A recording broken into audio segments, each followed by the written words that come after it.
Hey, what's up guys? I'm Steve Wells. Today I just wanted to go through some of the gear that I used for my 50 mile a couple weeks ago.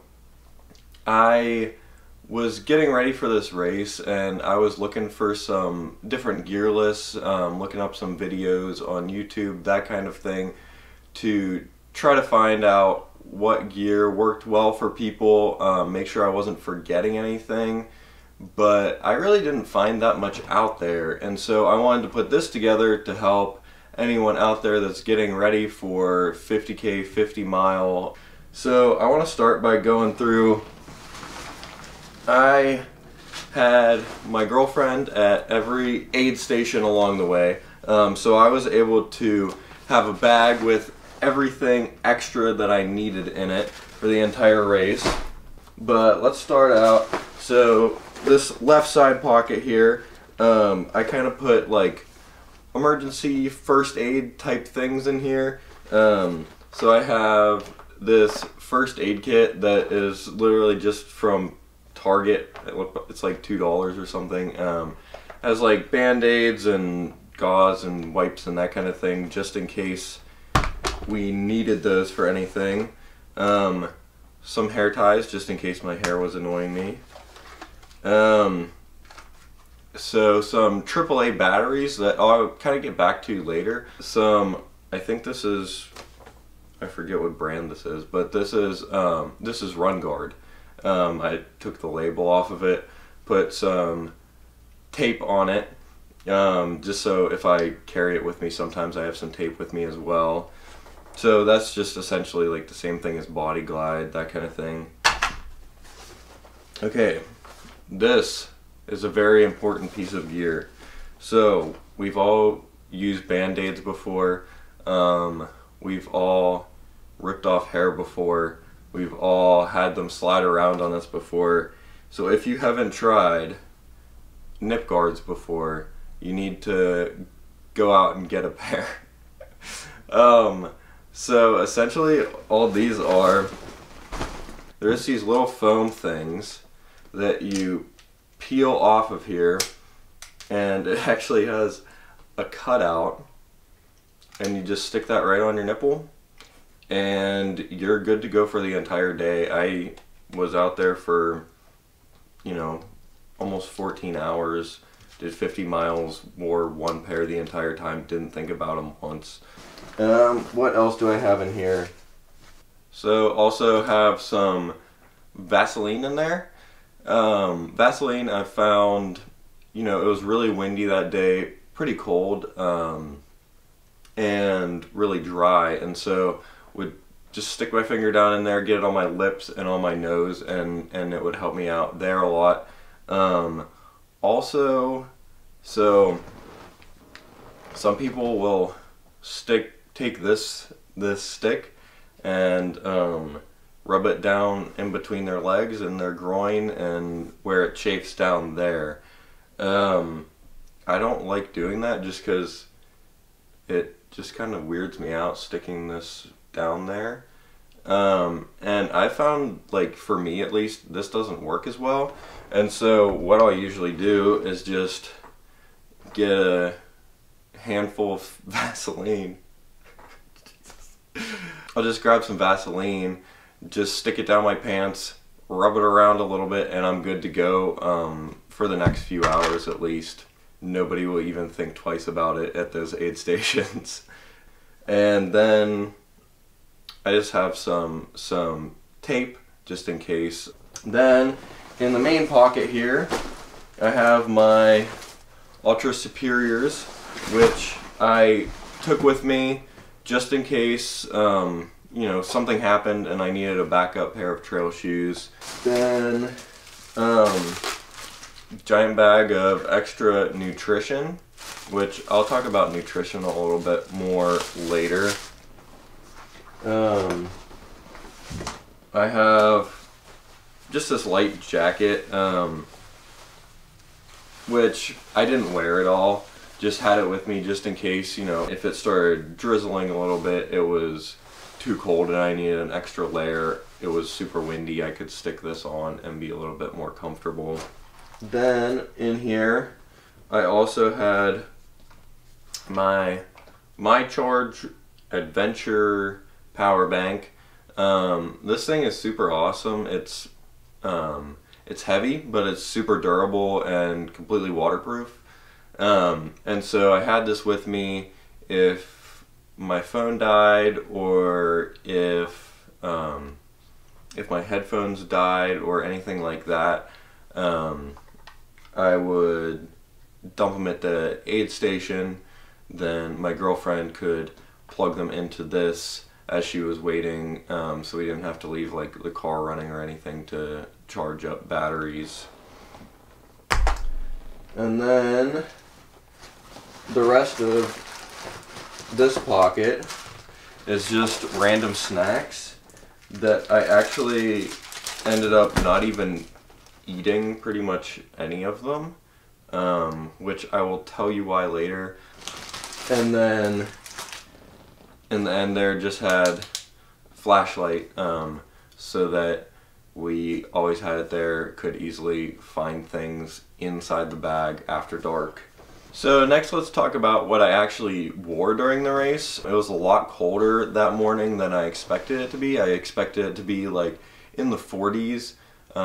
Actually ended up being around 30 and super windy, and it was before sunrise too, so it was just super cold whenever I started, much colder than I expected it to be. So I had with me, started the race in hat and gloves.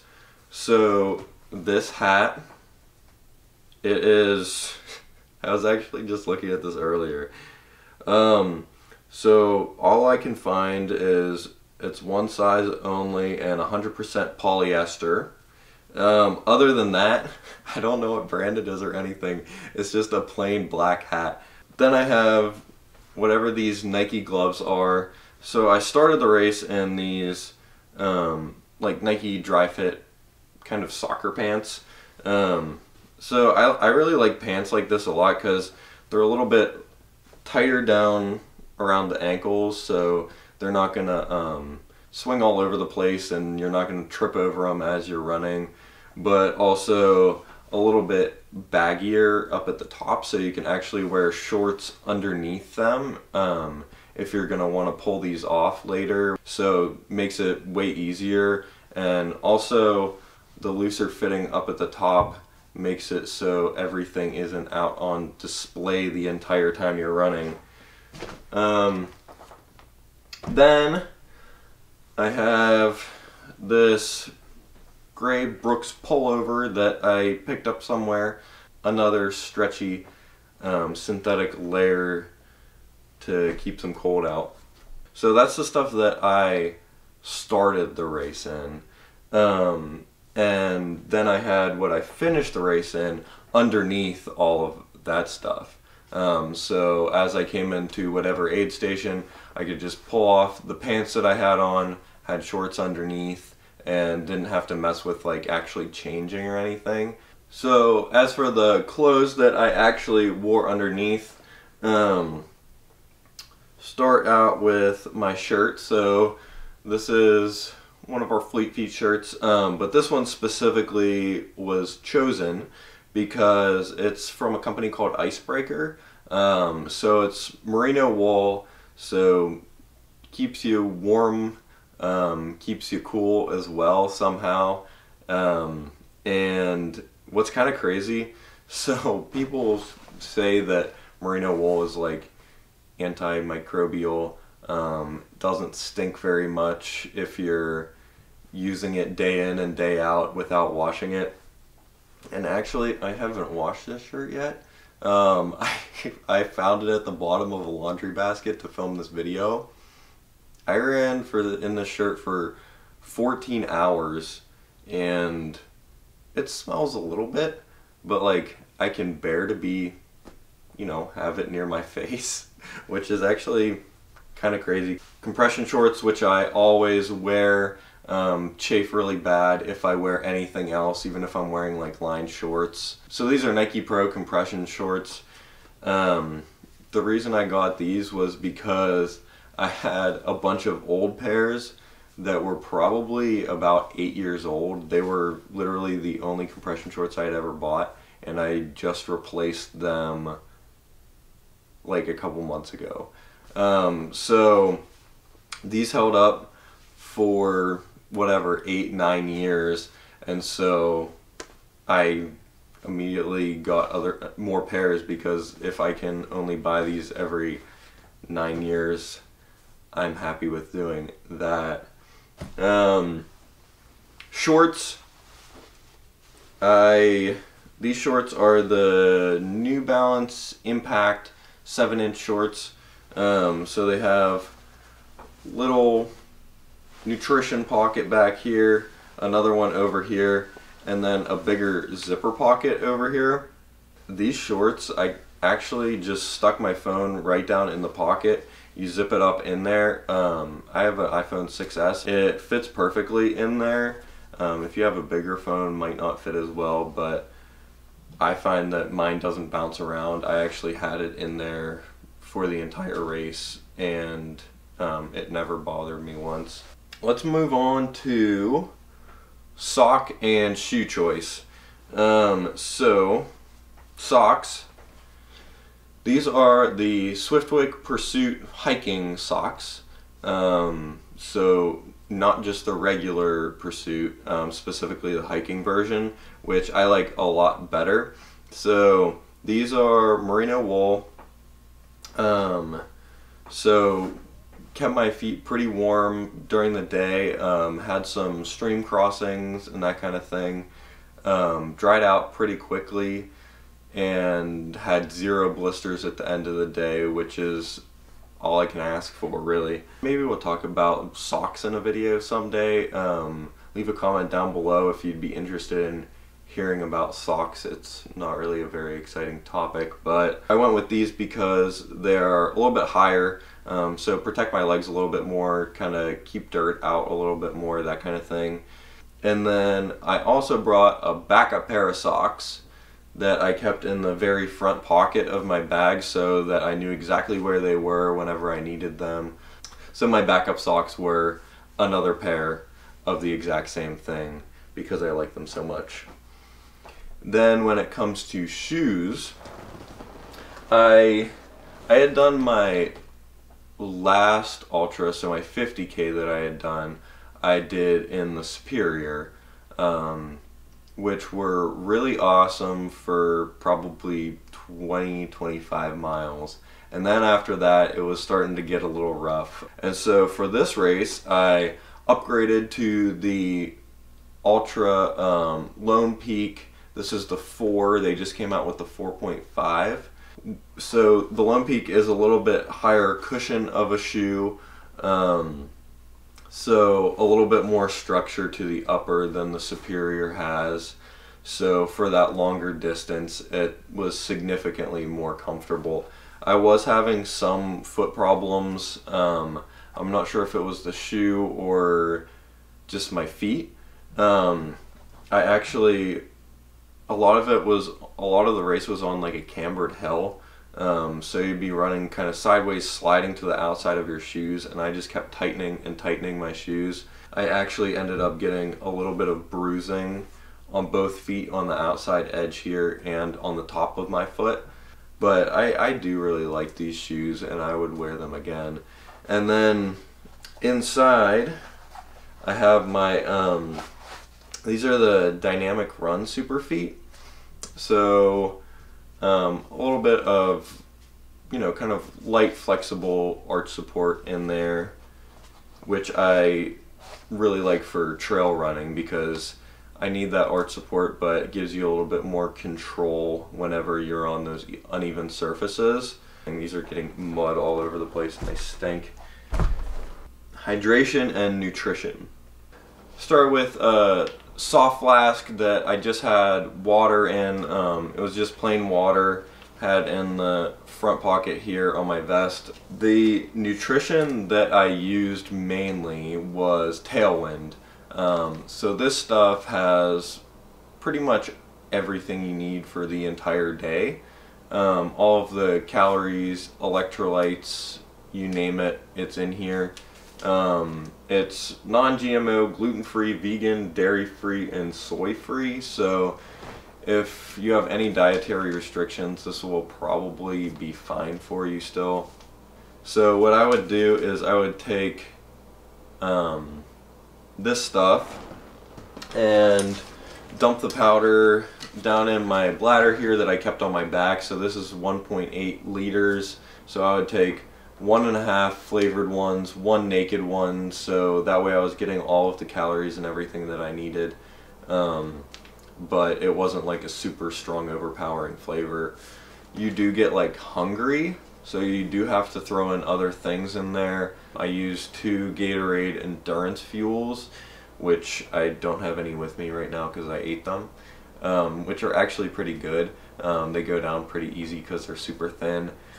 And I also used, so every time I would go into an aid station, I would grab a big handful of, they had like roasted, salted little potatoes. So I'd just grab a big handful of them, eat them as I was heading out of the aid station. So the potatoes filled up my stomach so I didn't feel hungry. The tailwind gave me everything that I actually needed. And between those two, that was pretty much my entire day. And I felt good and energized for the entire day, actually. Moving into something that I've actually never had to deal with before. That was a new thing for me, especially in race environment, and that's lighting. So I was starting before sunrise and finished after dark, so I probably had about 4 hours maybe that I was running in the dark. And so I had a headlamp, but it was not very reliable, not very bright, and so I wanted to pick up something new. So I did a ton of research and I picked up this guy. So this one's made by Petzl. I can't remember the name of it right now, but I'll leave a link to it down in the description. And through all of my research and everything, this is the one that I thought would be the best for me, and it worked out really well. I really like this headlamp. So has red light setting, and then it has low, medium, and high. This is actually was the brightest headlamp out on the trail that night. People were making fun of me as I was coming into aid stations because of how bright my headlamp were. You could see me so far off, but I was able to see the trail really well. What is also really cool about this headlamp in particular, so you can get one of these for, I think, any Petzl headlamp, but it actually has this removable rechargeable battery that it comes with. This guy goes in and you recharge this, and you can actually get backup ones. So if you wanted to, you could you know, dump this at an aid station, have someone else recharge it, pick up a new one, switch it out, and you could go all night like that. But what's really cool about it is you can also use AAA batteries in here. And so what I did was I just had this guy, which actually lasted as long as I needed it to, just on this charge. And then I had some AAAs as a backup that I could stick in here if I needed them at an aid station. With that headlamp, I wanted an extra source of light in case that battery did die and I needed to get my AAAs from an aid station, but I need to make it to that next aid station before I can do that. And I didn't want to be stranded out there in the dark. And so I took with me this little guy. So this is made by Amphipod. Not really meant to be your, you know, super awesome trail headlamp. It actually comes with a head strap that you can stick on there, but I don't even know where that is. Never use that at all. But there is like a little clip on the back, and so you can take this, clip it to your shorts and just like tuck in the front of your shirt, and it'll stay on there.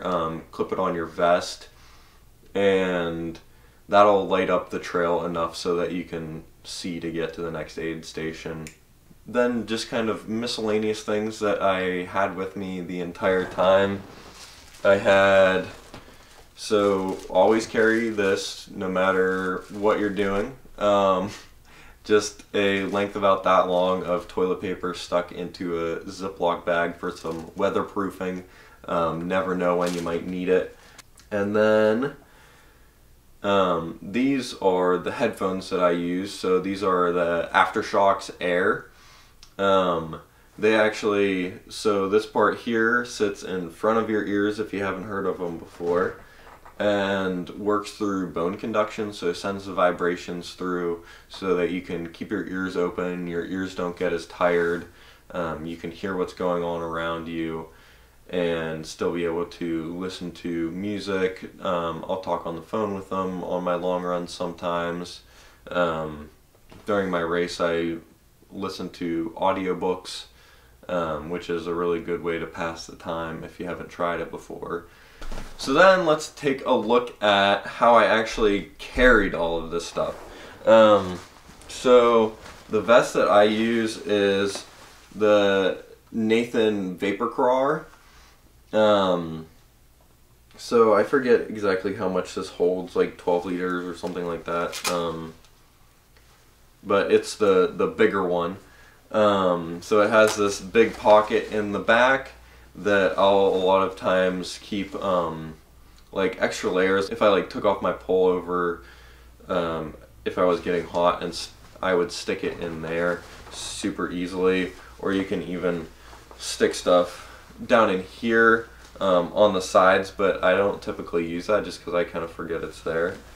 On the front, I would keep this little soft flask on the right side here. Sometimes I will put my phone in this shoulder pocket here. It fits pretty well.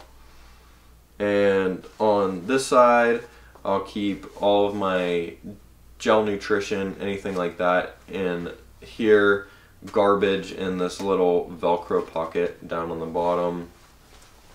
And then you have space on the back here and a little Velcro thing for putting your bladder down in there.